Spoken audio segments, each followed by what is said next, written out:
la presencia creo que tiene que ver con generar dopamina de la buena, como no estar así con el teléfono y este otro, que es muchos de los recursos que utilizamos como para distraer la mente. Pero cosechar esa dopamina sana, yo sí la veo en como estas acciones del día a día, como recibir sol o ir a una caminata. Creo que al igual que tú, desde chiquita tuve una relación muy estrecha con el dolor. Por ahí, claro, también sufrimiento. Creo que mi cerebro desde muy pequeña recibió el mensaje de que si no era delgada no iba a ser amada y por lo tanto no iba a pertenecer en ninguna tribu. ¿Qué sientes que es el mayor logro que has logrado? Yo creo que hacerle saber a ciertas personas eh, con dones y talentos similares a los míos que puede hacer una vida digna de lo que sea que haga.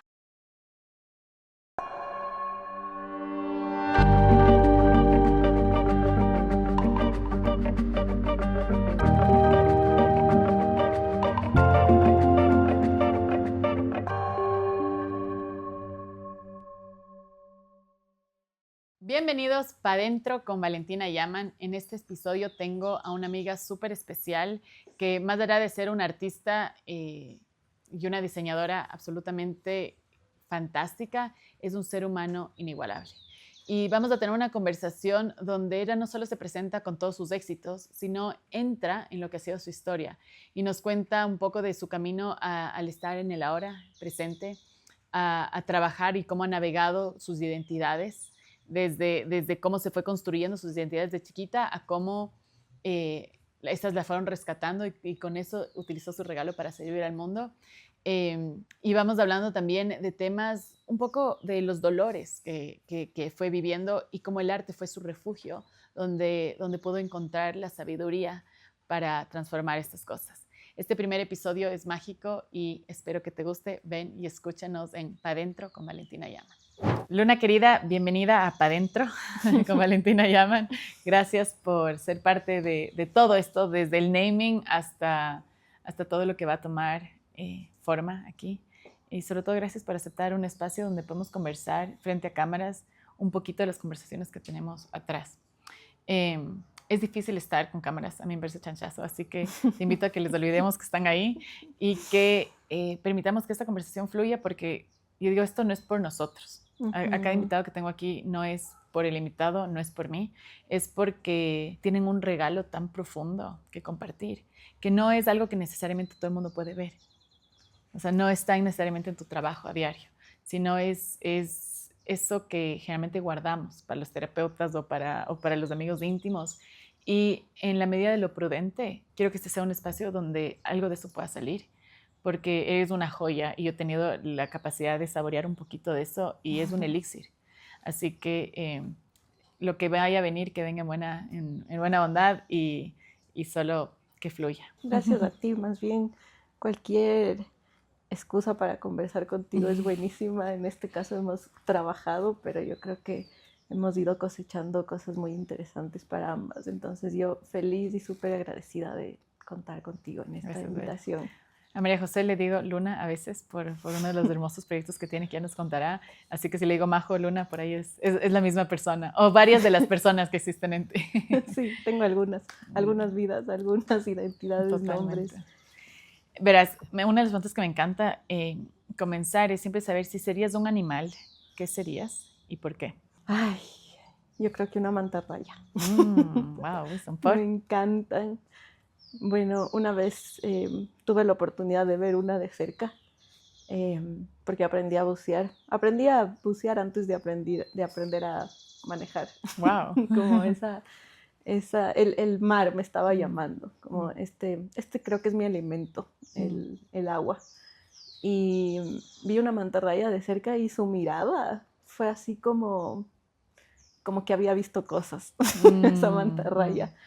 Y me gusta esta expresión corporal que tienen, ¿no? Es como que van volando, pero en el mar. Pero en el mar, ajá. Y también tienen memoria y ellos están ahí solo siendo.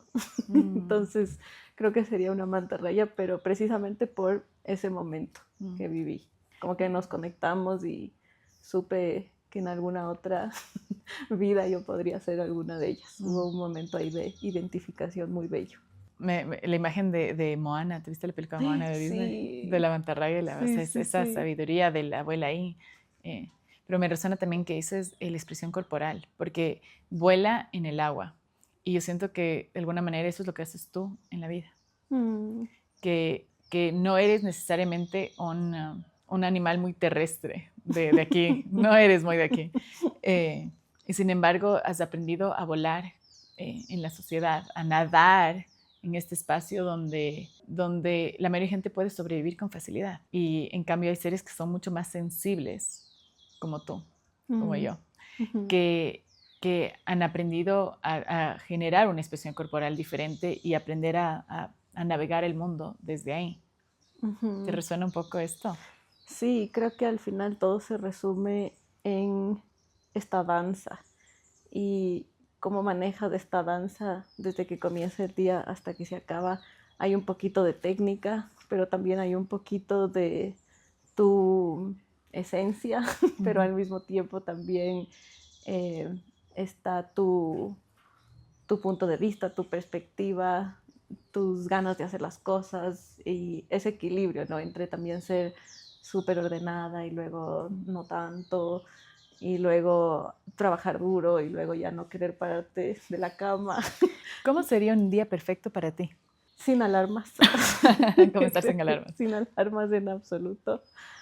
Y con mucha presencia. Yo creo que, bueno, eso es un poco lo que he estado tratando de enfocarme en cosechar, que es la presencia y mucha naturaleza también, pero sobre todo en alguna playa de Manabí. Me encanta Manabí. Sí. Bueno, yo a Yampe sueño, me parece divino. Qué rico Manabí, y es como todo tan informal, nadie te molesta, puedes estar con una biela ahí. Sí. Hay algo en la energía del Manabí que me encanta, entonces sin duda el día perfecto estaría allá. Háblame un poquito de la presencia. ¿Cómo se manifiesta la presencia en tu vida? Bueno, la presencia creo que tiene que ver con generar dopamina de la buena, como no estar así con el teléfono y este otro, que es muchos de los recursos que utilizamos como para distraer la mente. Pero cosechar esa dopamina sana, yo sí la veo en como estas acciones del día a día, como recibir sol o ir a una caminata, la conexión genuina con otra persona, conversar, que son a veces las cosas que a veces hasta nos dan pereza. Escribir también. Claro. Entonces, yo cuando dejo de hacer estas cosas, ya enseguidita viene la loca de la casa. Taca, taca, taca, la neurosis que le llamo, ¿no? Entonces, estas acciones de presencia que realmente me conectan, ¿no? con ese espacio que hay que abrir y que te conecta contigo, sin duda te alejan de la mente y te conectan con la presencia, con el momento, que es mucho de lo que habla Eckhart Tolle todo el tiempo, ¿no? Por eso me encanta su bestseller, el bestseller de autoayuda del mundo.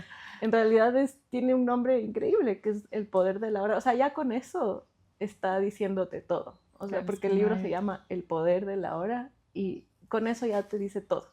O sea, una vez que vas profundizando en el tema y leyendo, poniendo en práctica, investigando, pero el poder de la hora realmente es de lo que hablan un montón de gurús, ¿no? Así es. Claro, Sadhguru dice una frase que me encanta que dice, o estás viviendo en tu memoria o estás viviendo en tu imaginación. Exacto. Es uno de los dos, en el pasado o en el futuro. La imaginación, porque no tienes idea de lo que va a ser el futuro, o en tu memoria, que suele ser muy lame, ¿no? Porque nos olvidamos de esto y la memoria depende de tantas cosas. Pero como dices, el poder de la hora, ese presente, ese eterno regalo de la hora. Y lo que yo te escucho decir es que cuando tú sales a darte estos espacios de caminar o de escribir o alguna expresión artística tal vez, es donde vuelves al presente. Sí, de hecho, mucho de mi carrera profesional sí comenzó como un refugio y una necesidad.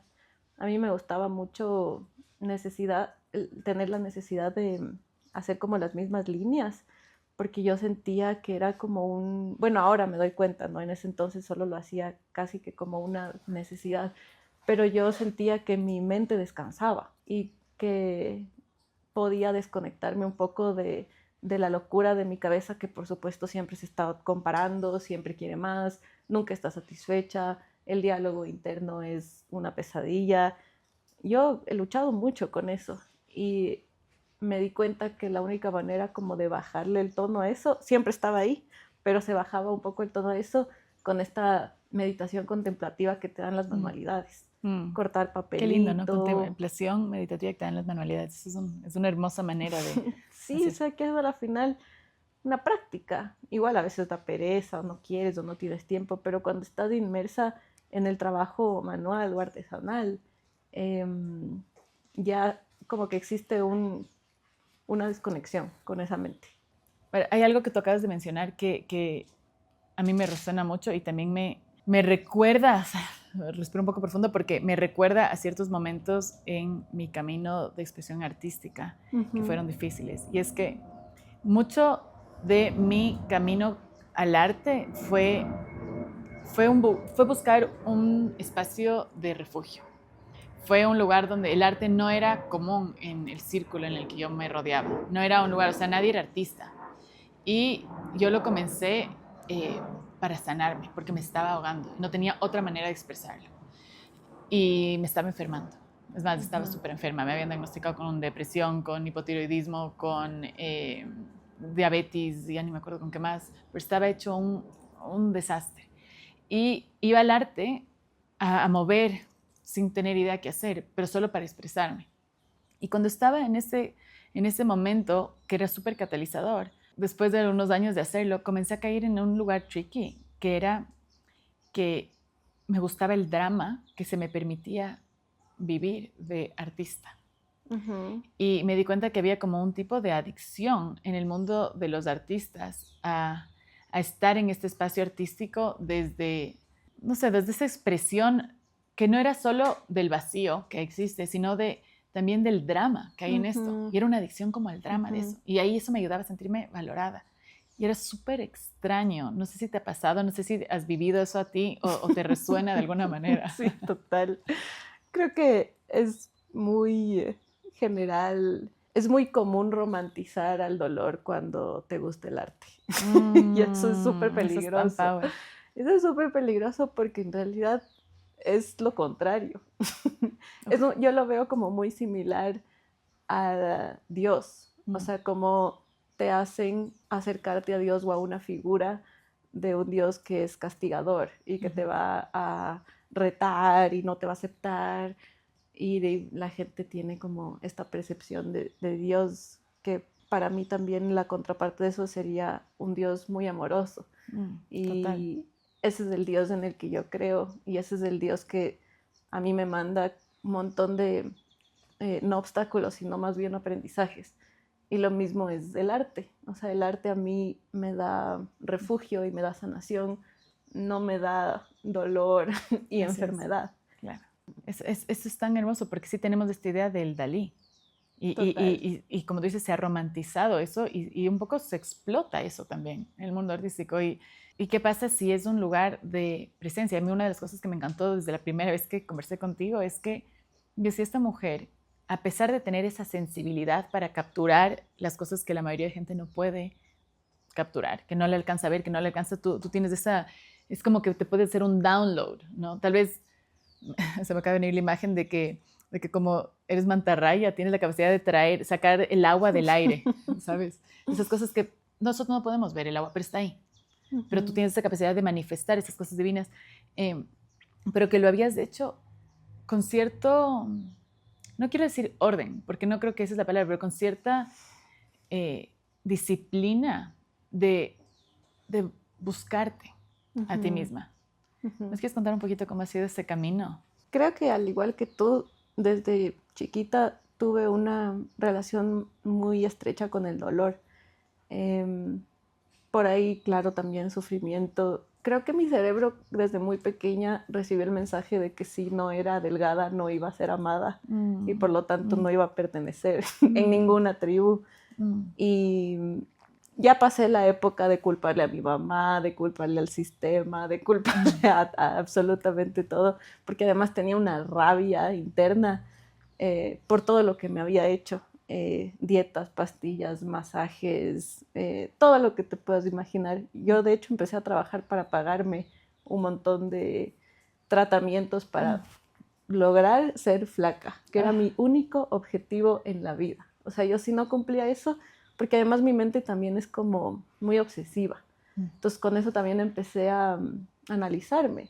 Y por supuesto desde muy chiquita ir a terapia porque no me quería matar. Entonces había ahí como que una delgada línea entre destruirme y cuidarme, o lo que dice Bukowski, ¿no? Entre the necessity between create and destroy.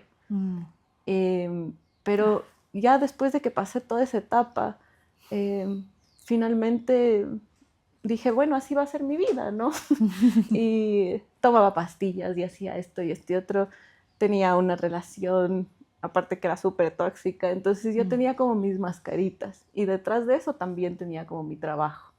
Entonces creo que ocultaba una adicción con otra y yo dije, así va a ser mi vida, porque aparte veía que pertenecía bien dentro del sistema. O sea, eso era como lo común, esas máscaras te permitían funcionar. Y así estaba funcionando bien, hacía mis ingresos, viajaba, tenía mi Instagram, todo, hasta que luego me dio una depresión.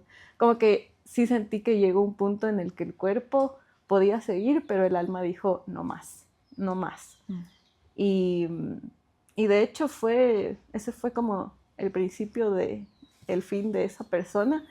Y entré a esa denominada noche oscura, que no sabía bien ni dónde pararme. Fueron como 3 años de tratar de encontrar refugio en mí misma. Fueron 3 años durísimos, pero fueron... 3 años donde creías que estabas en depresión, donde estabas en esta noche oscura del alma. Exacto. Y ahí pues llegó todo el aprendizaje, las herramientas, y donde también dejé de culparle a todo lo que había alrededor mío, porque en realidad, y siendo muy objetiva, todas esas herramientas, toda esa identidad que yo creé fue lo que yo pude desarrollar para sobrevivir. O sea, eso era lo que yo necesitaba para sobrevivir ese rato. Como las pastillas, que fue, y un poco lo veo como esta construcción del ego, que para mí, en definitiva, es como un escudo, una armadura. Así es. Entonces, esa depresión sí vino en forma de un anuncio grande, de decirme como, ya baja ese escudo, o sea, ya no lo necesitas. Claro. Y es muy increíble porque en realidad ya bajé el escudo y se empezaron como a sanar muchas cosas dentro de mí, de mi cuerpo, de mi relación conmigo misma, pero claro, toda mi identidad igual se empezó a caer como tal. Entonces, que no existe nada más difícil que yo creo que soltar la identidad. Sí. O sea, esa parte es tan difícil, o sea, es que no hay otra palabra, es tan duro, porque es la construcción que nos permitió sobrevivir. Y entonces cuando no tenemos eso, hace un rato hablamos con mi esposo del ser idealizado, o sea, que es como te presentaste al mundo. Y de pronto eso no funciona y hay un hueco enorme. Hay esa historia del trapecio que cuando un trapecio suelta, hay un momento vacío hasta que llegue la siguiente cosa de cogerse, ¿no es cierto? Entonces es como suelta y ahí está. Y en ese momento es donde la mayoría de gente cae en las depresiones, lo que llamamos la depresión. Exacto. ¿No? Pero es un momento de no entender, de estar perdidos, de todo eso. Pero lo que yo te escucho diciendo es que en este momento es tanto crecimiento, porque tú sales a decir, ok, dejé de ser víctima de la vida, que la víctima culpa, ¿no es cierto? Y decir, ok, ¿quiénes fueron los culpables en mi vida para que yo esté aquí? Y pasaste por este void. Y ahorita me estás contando un poquito, ok, ¿qué fue este void? ¿Qué pasó ahí? Pero de hecho, todo eso a lo que yo culpaba, en realidad fue bueno. O sea, como... Cuéntame más. No estoy para nada arrepentida de todo lo que me pasó y todo lo que yo me daba duro. Así como, ¿por qué? Y sufrí esto y esto y esto. No, fue súper bueno, porque todo eso me ayudó a desarrollar un montón de herramientas para poder ofrecerle a la sociedad el servicio que ofrezco. O sea, si no me hubiese sentido aislada, deprimida, como un extraterrestre en el colegio, gordita, triste. Nunca jamás me hubiese sentado todos los días de mi escuela a leer, a escribir, a dibujar, a desenvolverme con la gente. Yo era como la gordita, entonces nunca me sacaban a bailar esto. Yo decía, no, pues tengo que desarrollar mi personalidad. Y así yo gano cuentas. O sea, yo voy así, a mí no me da vergüenza, yo me consigo un cliente por allá, esto que este otro. Y de hecho, yo en el colegio era un desastre, un desastre. Estudié en un colegio privado, clásico, tradicional, quiteño. Yo le llamo el sistema educativo o el educación para el sistema. Durísimo. Sí, o sea, yo me sentía la persona más idiota del universo. Aparte, claro, te es que corregían. Tratan de estandarizar, ¿no? Y te corregían los profesores en orden de mayor nota menor y te iban entregando así. Yo siempre estaba en la última.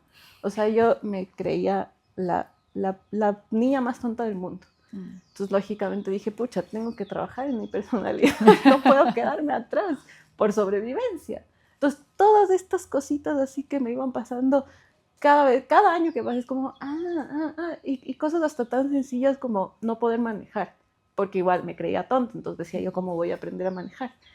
Wow. Y aprendí a neta y me fue súper mal. Y aprendiste a bucear primero. Ajá, y aprendí a bucear primero porque dije, bueno, esta arma sí es mía, entonces debo saber. Y ya aprendiendo a manejar no lo logré, y eso igual me obligó a juntarme así como el transporte público, viajar con mapas, conocer a la gente, oiga, ¿sabe dónde es esta dirección? O sea, como todos esos pequeños obstáculos sí son regalos para que uno vaya desarrollando así un montón de cosas que nunca desarrollaría si es que hubiese sido como la niña perfecta, con el sistema correcto, siendo, yo no sé, pues ingeniera comercial, claro. Ganando como todos mis amigos. Me tocó, pero a costas de... Esa es la rebeldía y eso. Es que es tan común, o sea, hemos escuchado que en chino la palabra crisis se escribe con 2 acrónimos, y el uno quiere decir oportunidad y el otro crisis. Uh-huh. Y esa es la parte de que nos olvidamos, que la crisis es la materia prima y que no es cuestión de rechazar a todos estos problemas que tenemos, sino de integrarlos. Uh-huh. Porque esos problemas no vienen a decirnos, ok, sabes que tú tienes este issue y vas a ser así para siempre. Que esa es la angustia, sino decir, esto es el regalo. O sea, no hay otra. Es el regalo. Es esto. O sea, no. Yo me acuerdo cuando mi hermana se enfermó, un momento de su enfermedad, yo me sentía súper frustrada con la vida, de que esto estaba in the way. Y yo, pero, o sea, ¿y ahora? O sea, aquí yo estoy tratando de hacer, y estaba en un momento de mi carrera súper exponencial, trabajando un montón de clientes, y era como que estoy haciendo estos cursos y estas cosas, y esto está aquí, y me toca lidiar con esto, y es tan pesado, y mi mentor me decía, no es que esto está in the way, this is the way, the obstacle is the way.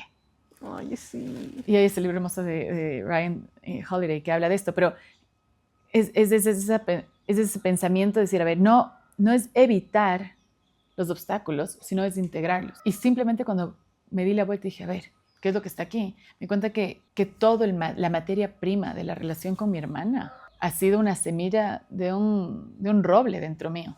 O sea, todavía no alcanzo ni a ver el tamaño de lo que está creciendo, pero fue eso, esos momentos difíciles que me incomodaron y que veo en ti, que lo hiciste de una manera mágica, expresándolo. Y me encanta, como dijiste, mi servicio a la sociedad, porque has tenido el regalo de utilizar toda esta materia prima y ahora servir a la sociedad con esto, que es tu arte. Sí, y es un desafío, o sea, es tremendo. Yo puedo estar diciendo todas estas cosas que suenan súper bien, pero igual el positivismo tóxico a veces a mí como que sí me drena. Y lo mismo con mi carrera, es una profesión muy llena de egos. Y por supuesto que la validación, los likes, el reconocimiento es parte de.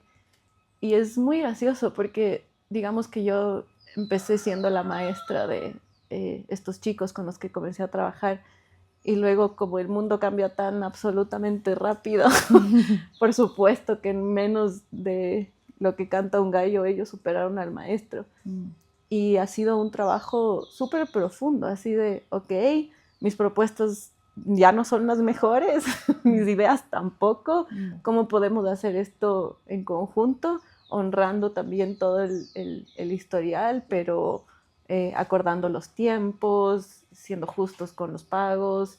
Entonces, yo creo que el equipo también ha encontrado una manera de a todos hacernos crecer horizontalmente, pero siempre ocurren cosas mágicas cuando nos conectamos con ese propósito que es estar contentos porque al cliente le fue mejor. O estas ideas que a este cliente le pueden abrir paso en el extranjero. O hacerle sentir mejor a este cliente que ya está un poco más desmotivado. Como que todo ese lado dentro del trabajo es como que tiene una energía que no se acaba, que es ilimitada y súper, hiper abundante. En cambio, si es que yo me voy al otro lado. Déjame hacerte una pregunta antes de que me digas esto porque me da curiosidad. ¿Qué sientes que es el mayor logro que has logrado en tu vida? Chuta. Esa pregunta. Porque me encanta. Yo sé en el momento en el que estás ahorita pasando y no eres una niña que está solo cogiendo todos los checks y decir, ok, ya llegué a todos estos puntos, ya fui la profesora, ya llegué a la final, lo que sea, sino que estás en un momento de regresar a ver ya cumpliendo algunos logros. Entonces me da curiosidad decir, ahora, desde tu reflexión, ¿qué sientes que es el mayor logro que has logrado? Yo creo que hacerle saber a ciertas personas con dones y talentos similares a los míos que puede hacer una vida digna de lo que sea que haga. Porque por Luna Lunares han pasado tatuadores, muralistas, ilustradores, animadores, y a nosotros nos acribillan desde muy chiquitos a pensar que si es que no somos ingenieros no vamos a vivir dignamente, no vamos a tener un auto, no vamos a tener vacaciones o alquilar un departamento lindo. Es difícil como verse como creativo ahí, pero no es imposible. Entonces creo que como la satisfacción más grande que tengo es ver que los chicos que trabajan conmigo ya se han logrado independizar, han logrado hacer una vida fuera de multinacionales, de esas relaciones de dependencia y sí, pues a la larga, bueno, no, todavía creo que nos falta, todavía no es que lo tenemos figured out. Pero estás trazando un camino. Pero estamos, sí, y creo que también dentro de la cultura latinoamericana, ¿no? Que les importa un bledo como diseño o arte, trazar esa variable como un recurso, una necesidad, un servicio, que la gente entienda que es algo que el orden y la belleza le puede traer mucha simplificación a su vida. Y eso creo que no existe tanto así en Latinoamérica, que más estamos un poquito preocupados por sobrevivir, pero va de la mano con todo lo demás. Porque fíjate cómo has ido conectando esto. Las cosas que fueron difíciles en tu vida, que te crearon ese instinto de sobrevivencia, son las cosas que ahora con eso sirves a la sociedad y que has creado, tú dices, una vida digna. Yo diría una vida inspiradora, porque no es solo digna, es para muchos. Y estás trazando con estas mismas cosas que fueron las difíciles, que algún rato se veían, con estas mismas cosas, ahora estás trazando un camino a nivel Latinoamérica de que se puede vivir del arte y que se puede hacer una vida bella del arte y que tu creatividad puede ser una expresión de tu alma genuina y a la misma vez que tomaste todo lo que se te dio en la vida. O sea, ve cómo fuiste transitando todo esto, o sea, sé que lo ves, pero cómo fuiste transitando esto es un regalo, porque ahora eres un ejemplo. Wow. Y eso, ¿quién le hubiese dicho cuando comenzaste, donde comenzaste, pensando que era un problema, todas esas cosas que tuviste que vivir? Sin embargo, fíjate cómo le has ido puliendo a la escultura que es ahora. Espero hayas disfrutado de esta conversación. Yo me quedo enriquecida de haberme sentado con una persona tan valiosa aquí y estoy segura que muchas cosas te toparon a ti. Anda a ver su obra, que es maravillosa y te va a inspirar de muchas maneras también. Y bueno, muchas gracias por habernos escuchado aquí para adentro, porque lo demás es puro cuento. Ven, escúchanos en YouTube y en Spotify y síguenos en TikTok e Instagram. Muchas gracias por ser parte de nuestro episodio hoy.